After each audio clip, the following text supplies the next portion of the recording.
Ini perencanaan tahun lalu yang kita usulkan ya, dan alhamdulillah hari ini sudah ada pelaksana kerjanya. Ini namanya normalisasi Krung Babaron ya, Babaron Krung Babaron. Juga masuk sebenarnya tidak ada kewenangan kita, cuma memang kita minta ke ke wilayah. Ini menjadi kewenangan karena memang ada berapa desa yang tiga desa bang ya. Desa ini Pak Geci kebetulan ada 3 desa yang terimbas terhadap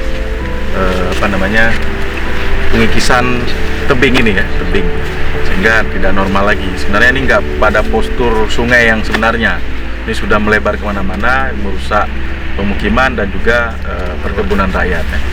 Ya mudah-mudahan penganggaran tahun ini mudah-mudahan bisa menyelesaikan masalah, paling tidak untuk karena banjir dan lain-lain ya. Mungkin aspirasi itu bisa ditanya aja ke Pak Geci dan teman-teman yang di sini. Oke, terima kasih.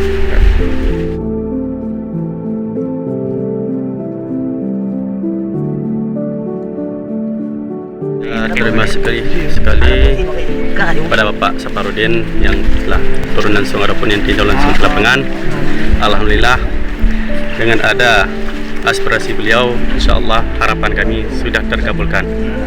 Ya, moga-moga ke depan ada sedikit lagi kendala bagi kami, merupakan di atas daripada titik 0 itu ada sebuah celah yang masuk air. Insya Allah sudah kami sampaikan dan beliau sudah tanggapi. Ya, alhamdulillah sekali.